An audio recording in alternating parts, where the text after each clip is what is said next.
Class 11th के biology students, आज जो हम चैप्टर स्टार्ट कर रहे हैं उसका नाम है द लिविंग वर्ल्ड। और जैसा कि जानते हैं ये हमारा फर्स्ट चैप्टर है।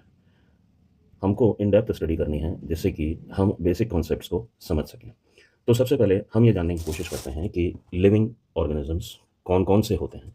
लिविंग ऑर्गेनिजम्स की अगर हम बात करें तो अलग अलग प्रकार के ऑर्गेनिजम्स हमारे सराउंडिंग में देखने को मिलते हैं।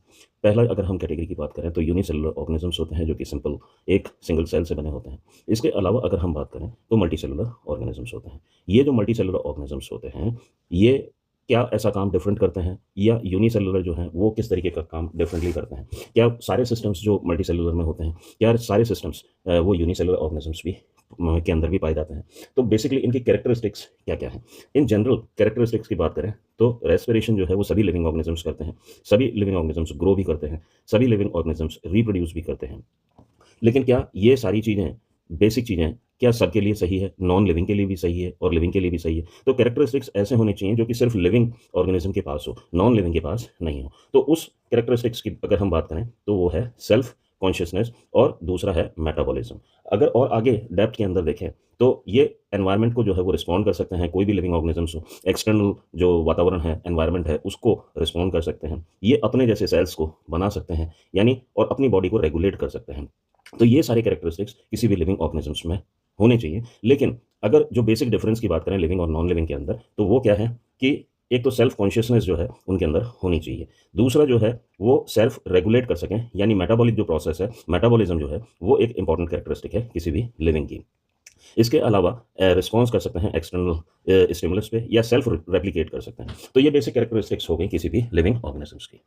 अगर हम ग्रोथ की बात करें तो ग्रोथ जो है वो किसी भी लिविंग ऑर्गेनिजम्स या नॉन लिविंग ऑर्गेनिजम्स में दो प्रकार की होती है, या तो इंटरनल ग्रोथ होती है या एक्सटर्नल ग्रोथ होती है। लेकिन अगर कैरेक्टरिस्टिक्स देखें एक्सटर्नल ग्रोथ की तो एक्सटर्नल ग्रोथ जो है वो सिर्फ नॉन लिविंग के अंदर पाई जाती है। लिविंग के अंदर सिर्फ इंटरनल ग्रोथ जो है वो पाई जाती है यानी इंट्रिंसिक ग्रोथ होती है। फॉर एग्जाम्पल अगर आप देखें तो कोई भी पहाड़ है वो लगातार बन रहा है तो धूल मिट्टी जो है वो उसके ऊपर गैदर होती है यानी बाहर से उसकी ग्रोथ हो रही है। लेकिन अगर कोई भी बॉडी है वो ऑर्गेनिज्म है वो अंदर से ग्रो करता है, उसके सेल्स जो है वो लगातार डिवाइड कर रहे हैं, बढ़ रहे हैं, साइज इंक्रीज कर रहा है, तो वो इंटरनल ग्रोथ होती है। इसी कारण से हम ग्रोथ को जो है वो एक कैरेक्टरिस्टिक्स लिविंग वर्ल्ड की या लिविंग ऑर्गेनिजम्स की नहीं मान सकते हैं। नेक्स्ट अगर हम बात करते हैं तो रिप्रोडक्शन। रिप्रोडक्शन जो है वो एक क्या है, एक प्रोसेस है जिसके अंदर ऑर्गेनिजम्स जो है वो प्रोड्यूस करता है अपनी ऑफस्प्रिंग्स जो कि सिमिलर होती हैं, उसके जैसी बायोलॉजिकल प्रोसेसेस उसके अंदर पाए जाते हैं। अभी इसी रिप्रोडक्शन के अंदर दो टाइप्स जो है वो हमको देखने को मिलते हैं। एक तो ए सेक्शुअल रिप्रोडक्शन होता है, दूसरा सेक्शुअल रिप्रोडक्शन भी होता है। अगर ए सेक्शुअल रिप्रोडक्शन की बात करते हैं तो वो जेनेटिकली सिमिलर होते हैं, इस तरीके के ऑफस्प्रिंग्स जो है वो पैदा होते हैं, वो क्लोन्स होते हैं। लेकिन सेक्शुअल रिप्रोडक्शन के अंदर दो पेरेंट्स के गैमेट्स जो है वो फ्यूज करते हैं और जाइगोट का फॉर्मेशन करते हैं। तो इस तरीके से अगर हम देखें तो यहाँ जो न्यू ऑर्गेनिज्म जो है वो बन रहा है या ऑफस्प्रिंग बन रही है वो इट इज थोड़ा बहुत सिमिलर होगी, लेकिन ए सेक्सुअल के अंदर वो बिल्कुल आइडेंटिकल होगी, क्लोन्स होंगी। जो अगर हम माइक्रोस्कोपिक ऑर्गेनिजम्स की बात करें या मल्टी सेलुलर ऑर्गेनिजम्स जैसे फंजाई वगैरह की भी बात करें तो वहाँ जर्मिनेशन जो है वो स्पोर्स के थ्रू होता है। यीस्ट या हाइड्रा की बात करें तो वो एसेक्सुअली रिप्रोड्यूस करते हैं बडिंग से। प्लानेरिया जो है वो रीजनरेशन प्रोसेस से करता है, फ्रेगमेंटेशन होता है प्लानेरिया में। तो ये सब जो है वो एसेक्सुअल रिप्रोडक्शन है। अमीबा जो है वो भी यूनिसेलुलर ऑर्गेनिजम्स है लेकिन वो इमॉर्टल होता है क्योंकि उसकी जो डेथ होती है उससे पहले जो है वो दो अमीबा को बाइनरी फिशन से प्रोड्यूस कर देता है। तो अमीबा जो है वो कभी जिंदगी के अंदर मरता नहीं है। तो इस तरीके से हम ये कह सकते हैं कि ए सेक्सुअल रिप्रोडक्शन और सेक्सुअल रिप्रोडक्शन को अगर हम रिगार्ड करें तो उसमें क्लोन्स का फॉर्मेशन हो रहा है और यहाँ पर जो है वो सिमिलर सेक्सुअल रिप्रोडक्शन में सिमिलर स्पीसीज का फॉर्मेशन हो रहा है। तो ये एक कैरेक्टरिस्टिक फीचर नहीं है किसी भी पॉइंट ऑफ व्यू से लिविंग ऑर्गेनिजम्स का, क्योंकि जो ऐसे ह्यूमंस होते हैं जो सेक्सुअली जो है वो ओल्डर एज के अंदर रिप्रोड्यूस नहीं कर सकते हैं, अल्टीमेटली वो भी लिविंग है। लेकिन अगर किसी रेगिस्तान की बात करते हैं तो रेगिस्तान के अंदर जो सैंड ड्यून्स होते हैं वो जगह जो है वो शिफ्ट करते हैं यानी एक तरीके से रिप्रोड्यूस करते हैं या इस तरीके से रिप्रोडक्शन को जो है वो हम नहीं मान सकते हैं कि किसी भी पॉइंट ऑफ व्यू से ये एक आइडेंटिकल फीचर है किसी भी लिविंग ऑर्गेनिज्म का। नेक्स्ट प्रोसेस देखते हैं तो वो क्या है, मेटाबॉलिज्म। मेटाबॉलिज्म जो है सम टोटल है किसी भी केमिकल रिएक्शन का, यानी it is anabolic process as well as anabolic and catabolic process. तो उसको जो है वो हम मेटाबॉलिज्म कहते हैं। एनाबॉलिज्म में क्या होता है कि किसी भी चीज़ का प्रोडक्शन होता है, जैसे फोटोसिंथेसिस में ग्लूकोज का फॉर्मेशन हो रहा है तो वो एक एनाबॉलिक प्रोसेस हो गया। किससे प्रोड्यूस हो रहा है, कार्बन डाइऑक्साइड, सनलाइट और क्लोरोफिल की मदद से हो रहा है। लेकिन अगर हम कैटाबॉलिज्म की बात करें तो रेस्पिरेशन के अंदर क्या होता है कि ऑक्सीजन जो है वो इंटेक किया जाता है, फूड जो है वो ब्रेक डाउन किया जाता है और एनर्जी जो है वो रिलीज करी जाती है। तो इस तरीके से वो कैटाबॉलिक प्रोसेस है। यहाँ पर हम ये प्रोसेस जो है मेटाबॉलिक प्रोसेस सिर्फ लिविंग ऑर्गेनिजम्स में ही हो सकता है, किसी भी और ऑर्गेनिज्म में नहीं हो सकता, किसी भी नॉन लिविंग में नहीं हो सकता। तो ये एक इंपॉर्टेंट कैरेक्टरिस्टिक है किसी भी लिविंग ऑर्गेनिज्म की।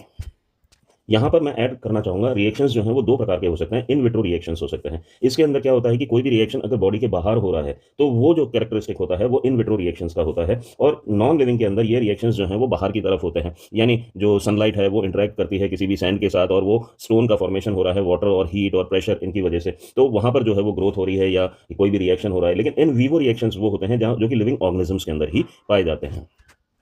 नेक्स्ट हम बात करते हैं कॉन्शियसनेस की। कॉन्शियसनेस जो है वो एक इंपॉर्टेंट कैरेक्टरिस्टिक होता है किसी भी लिविंग ऑर्गेनिजम्स का। अब टेक्निकली अगर हम देखें तो ये एक बहुत ही कॉम्प्लिकेटेड वर्ड है। अब यहाँ पर क्या होता है कि कॉन्शियसनेस है कोई भी स्टिमुलस है वो रिसीव करती है हमारी बॉडी और हमारी बॉडी उस स्टिमुलस के अकॉर्डिंग उस सेंसेशन के अकॉर्डिंग रिस्पॉन्ड जो है वो करती है टू द एनवायरमेंटल सराउंडिंग के अंदर जैसा भी रिस्पॉन्स हो, चाहे वो बायोलॉजिकल हो चाहे वो केमिकल रिस्पॉन्स हो। तो इस तरीके से कॉन्शियसनेस जो है वो एक इंपॉर्टेंट फैक्टर है। प्लांट्स भी अगर एनिमल्स की तरह देखें, माइक्रो ऑर्गेनिजम्स भी ये कॉन्शियसनेस जो है शो करते हैं। अब कॉन्शियसनेस ये कैसे शो करेंगे, एक्सटर्नल टेम्परेचर कितना है उसके अकॉर्डिंग ये रिएक्ट करेंगे, लाइट है, विंड है, वेदर है, पोल्यूशन है। तो हम ये कह सकते हैं कि कॉन्शियसनेस जो है वो एक इंपॉर्टेंट कैरेक्टरिस्टिक है या प्रॉपर्टी है किसी भी लिविंग ऑर्गेनिज्म। सपोज कोई पर्सन है जो कि कोमा के अंदर है, उसका ब्रेन जो है वो डेड है, लेकिन वो रिस्पॉन्ड नहीं कर पा रहा है दूसरी स्टिमुलस को, हम उसको हाथ लगाते हैं या पिन चुभोते हैं, उसको कुछ महसूस नहीं होता, लेकिन उसका हार्ट जो है वो वर्क कर रहा है, ब्रेन डेड है, हार्ट जो है वो वर्क कर रहा है और उसके अंदर डाइजेशन का प्रोसेस भी हो रहा है, मेटाबॉलिक प्रोसेस भी हो रहा है। तो ऐसा जो व्यक्ति होगा वो कॉन्शियसनेस जो है वो शो कर रहा है, तो वो नॉन लिविंग नहीं है, वो उसको रिगार्ड करेंगे हम लिविंग। आगे के लिए आप लर्न कैसे कर सकते हैं, living organisms are the self replicating, यानी अपने आप रेप्लिकेट करते हैं, जैसे हमारा डीएनए डीएनए को बनाता है, सेल सेल को बनाता है, सेल्फ रेगुलेशन होता है, मेटाबॉलिक प्रोसेस होता है, उस इवॉल्व करता है यानी चीज़ों से सीखता है या इंटरनली चीज़ें जो हैं वो डेवलप होती हैं और इंटरेक्ट करता है यानी कॉन्शियसनेस उसके अंदर होती है। तो इस तरीके से रिस्पॉन्ड करता है एक्सटर्नल स्टिमुलाई के। तो आप लर्न कर सकते हो राइजेस के नाम से। राइजेस का मतलब क्या हो गया, self replicating, regulating, evolving, interactive system and capable to respond to the external stimulus. तो ये एक इंपॉर्टेंट पार्ट है चैप्टर लिविंग वर्ल्ड का और आपसे मैं ये उम्मीद करता हूँ कि इस चैप्टर के अंदर जो जो वीडियोस मैं डाल रहा हूँ उसको आप सुने, अच्छे से कई बार सुने और जो रेप्लिकेट करने की कोशिश करें, यानी कॉपी के अंदर जो है वो नोट्स बनाएं। यहाँ मैंने ग्राफिकल रिप्रेजेंटेशन भी दिखाई हुई है, उन ग्राफिकल रिप्रेजेंटेशन की मदद से वीडियो को रोक के पॉज करके आप जो है वो अपने नोट्स जो है वो तैयार करें और मेरे चैनल को लाइक करें, फॉलो करें और सब्सक्राइब करें। Thank you.